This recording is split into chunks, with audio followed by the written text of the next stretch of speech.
He's a six-time Ironman world champion, but he's also an Ironman master coach. His name is Mr. Mark Allen, and he's here. I can't wait to see what we have coming out of the hilarious annals here of Mark Allen. Mark, it's so good to see you. Thanks for being on our show today. Hey, great to be on, and it's so exciting to watch this, just because this is where I live. This is a road that I've been on many, many times, and to see these guys out there. The one thing that they're not going to be able to feel, though, unfortunately, is that as they go north along the Coast Highway here, where they're on right now, the wind can just blow horrendous. It's sort of like the the the sister of Javi out there, and so um, you know, but clearly they're working it, and it's so funny because you look at the guys and the gals when they're on their bikes. It looks like they're kind of just moving along okay. When you see the picture of them in their homes, but you look at their watch and you're going, geez, they are really working it. Well, I'm going to take you off script a little bit, just because you are so familiar with this course, Mark. Speak to Ruvi. How realistic is this? I mean, you know this course better than anybody, probably. How realistic is this? You know exactly where we are on this course right now, based on the real video footage. Yeah, it's pretty cool. I have to say, um, I've watched some of the other courses, obviously ones that some like in Boulder, I knew some of those roads, but some of the places, Lake Placid, I've never been there, and so it was really exciting to see it. Seeing this live, yeah, you get a real feel of what the course is like, what the road is like, what the hills are like, and just a very cool format. Very cool, Mark. Well, let's just ask about this because it's fun to kind of cover all bases when you're on the phone with us. And I'll ask this as a coach. This is an interesting time to get people motivated, keep them training. What are you doing with them, and how are they handling this time of uncertainty? That's a great question. It seems like people that I coach are kind of going in waves. Like, there'll be a month or so where everybody's kind of down and disappointed because races are getting canceled, and then they sort of pick up their mental attitude and go, you know what, I don't care. That's all right. I'll make it through. I'm just going to train because I feel good, and so they'll have another month where they're pretty positive, and then they kind of go into that down thing again. And I think that's just kind of how the way the people are rolling with the pandemic. It's sort of like when you do a race, you know where the finish line is, and with the pandemic, we just don't know where the finish line is. And so you feel like you're kind of pacing yourself to keep your enthusiasm up for training and doing some VR racing. And then you kind of hit that point of like, geez, when are the live races going to come? Why am I training like this right now? And so the one of the main things that I've been trying to really get across to my athletes is that your training it's one of the best stress relievers you can possibly do. It's doing something positive for your health. It gives you that break from actually thinking about everything going on, because you can just focus on swimming or cycling or running, or if pools are open. um, and it's people are getting a different relationship to their day-to-day aspect of what they're doing. Without that race, like a Kona or a 70.3 Worlds out there, or whatever race they had planned, they're seeing that, yeah, actually just getting out there, getting on my bike, riding for an hour on the trainer, or going for a run, going for a walk on trails, or whatever it is. It really is a positive, and it's something that is within our control to do. And so that's kind of been my mantra right now for my athletes. It's like, what can you do? Get out there and do what you can, and that's great. And they're seeing like, okay, yeah, I do actually this. I love this day to day. And then those who are doing the VR racing, it really adds that little bit of extra spice.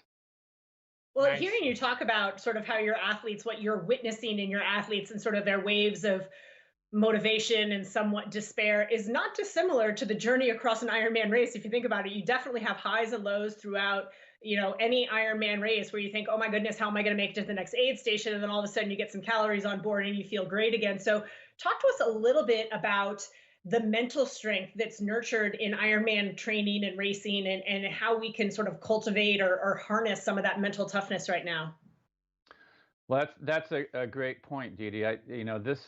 This time, even though it's kind of a drawn out long journey that we're on through the COVID situation, it's a perfect time to really develop one of those mental skills that you need to manage an Ironman day.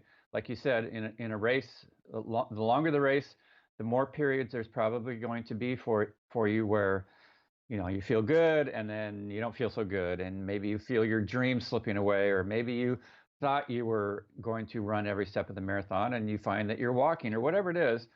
Again, it goes back to shifting away from what I can't do. I can't keep up with that athlete. I can't see my PR happening today. Well, what can I do? Well, maybe I have to walk a little bit or slow down my pace. Let me see if I can maximize that. And this situation is helping people learn how to do that. Focus on what they can do. I had one of my stories along this line in 1984. I had at the Ironman in Hawaii, I had a 12.5-minute lead over Dave Scott at the end of the bike. Seemed like a pretty big lead, right? Like, how can anybody make up 12.5 minutes on me on the marathon? Well, I ran through the town of Kona, first 10 kilometers, first 6 miles, thinking I had it. I was going to be the champ. And at the bottom of Palani Hill, I thought, I've got this. There's no way anybody's going to catch me. At the top of the hill, I made that left-hand turn, went out on the Queen K, and about a minute later, I felt like every ounce of energy had just drained out of my body. And I thought, oh no, I didn't get my nutrition right. And there was no way I could make up for it. And eventually I was forced to walk, and then to jog and to walk. And, the second I started walking, I knew Dave Scott was going to catch me, along with probably a bunch of others. And so my dream of winning just slipped away. And so I was faced with a choice. I can't win, I can't run, but what can I do? And I thought, you know what?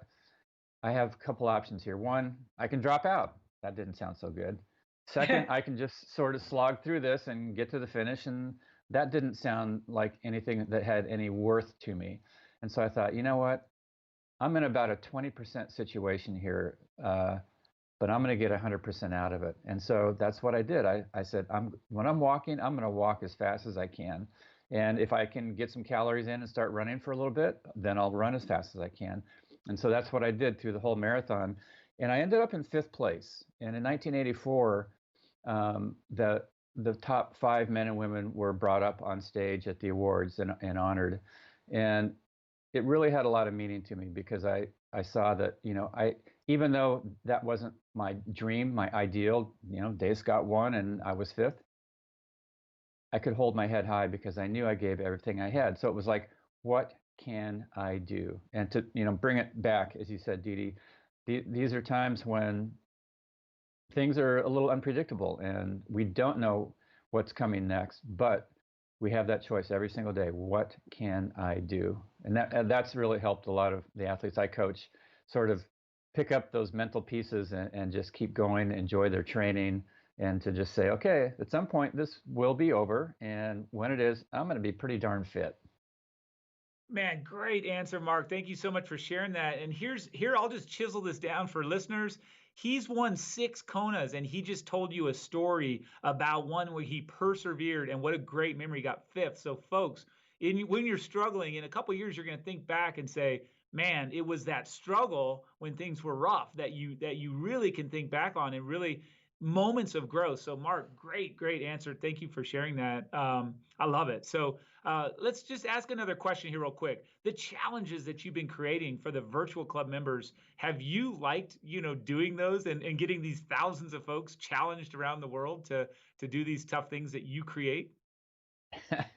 Well, hopefully the ones I create aren't too challenging, but just enough to kind of be inspiring, and that's my main goal in the challenges is just to give some people something like that they don't have to necessarily think up or dream up themselves, and to give a little insight into what I like to do and what I like to have athletes do.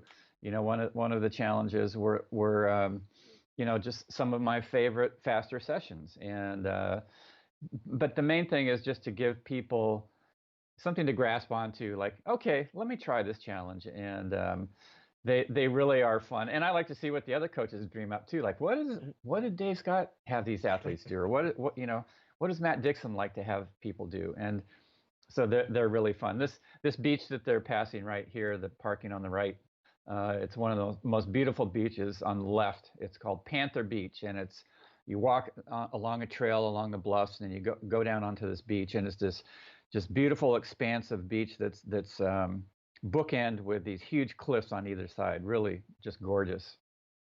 Well, that's a great entree. I'm gonna just really quick ask you because we're coming up to it, and because it's named after you. Preem number 2 coming up. The grip 1K grip of pain. This is the 1K section from Panther Beach, which you mentioned, to Bonnie Doon Beach. Tell us about this section of road and what these athletes are going to be tackling in just another K or two here.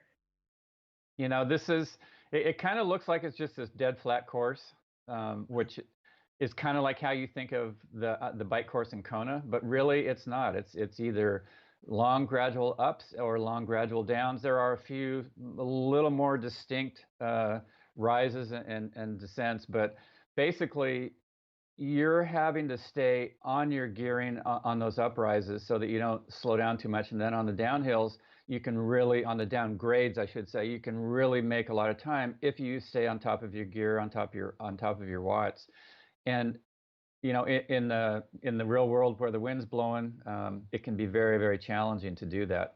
So the Preem from Panther Beach to Bonnie Doon Beach, it's got some of those sections they kind of don't look that challenging, but if you're really working it, you're just going to be going, geez, this is like a mini Kona. And I always tell people that if there's this stretch of road is pretty much no city from Santa Cruz all the way up to Half Moon Bay, which is about 55 miles north.